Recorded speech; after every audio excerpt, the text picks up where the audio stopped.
ఆడబిడ్డల character association, నేను కూడా దానికి విక్టిమ్ అధ్యక్ష. నా జీవితంలో ఎప్పుడు అంటే మనం కూడా మనుషులైనప్పుడు ఒకసారి ఎమోషన్స్ ఉంటాయి, సెంటిమెంట్స్ ఉంటాయి. అలాంటి సెంటిమెంట్స్ దెబ్బతీసే పరిస్థితికి వస్తున్నారు. ఇప్పుడు కూడా అది జరుగుతూ ఉంది.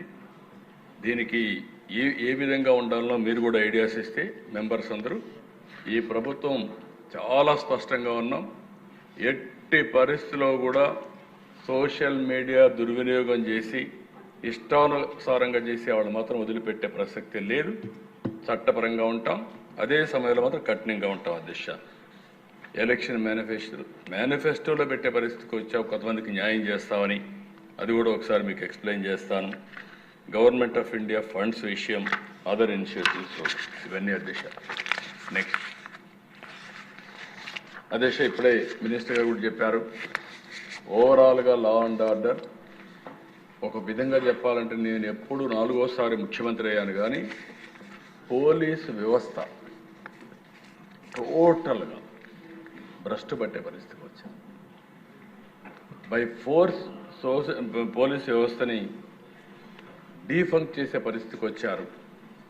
మొత్తం ఇంకొక మాటలో చెప్పాలంటే నేను 95లో ముఖ్యమంత్రి అయినప్పుడు పోలీసు వ్యవస్థ చాలా పర్ఫెక్ట్గా ఉండి 2014లో కూడా ఇలాంటి పరిస్థితి లేదు. అలాంటి పరిస్థితికి వచ్చాం. 1 by 1 కరెక్ట్ చేసుకుంటూ వస్తున్నాం. ఈరోజు మీరు చూస్తే ఈరోజు ఓవరాల్గా మనం 16% ఓవరాల్ క్రైమ్ కంట్రోల్ చేయగలిగాం. ఇండియా జస్టిస్ రిపోర్ట్ కూడా 25లో ఏపీ నెంబర్ 2 పొజిషన్ కింద క్రిమినల్ జస్టిస్ డెలివరీ కింద చేసే పరిస్థితికి వచ్చారు. నెక్స్ట్ ఇందులో అధ్యక్ష ఈ స్లైడ్స్ అని మీరు చూసింది ఇప్పుడే మినిస్టర్ గారు చాలా వరకు కవర్ చేశారు. Bodily law and order crime 42% తగ్గింది. Bodily non law and order crime 8% తగ్గింది. సీరియస్ ప్రాపర్టీ క్రైమ్ మాత్రం పెరిగింది.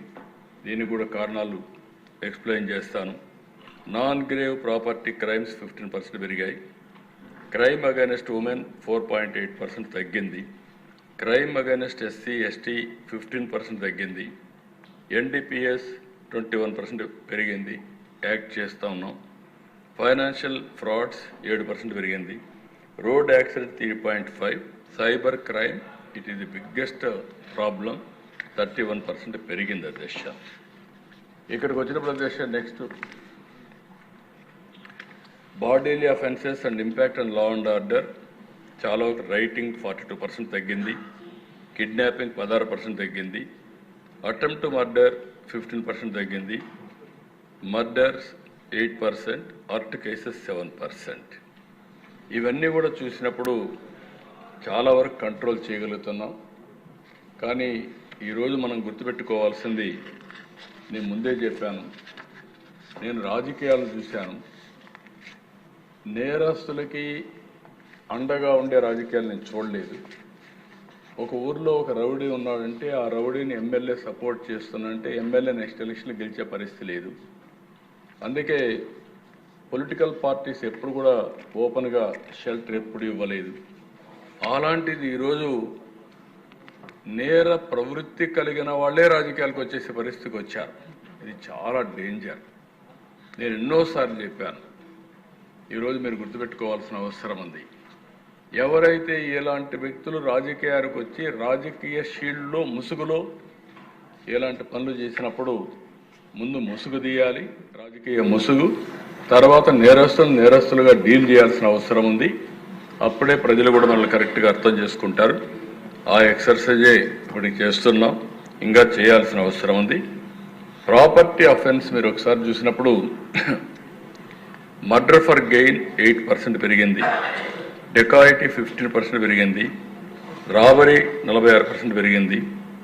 House breaking by day 32, by night 14, theft వచ్చి 14, టోటల్గా 15.3% పెరిగింది.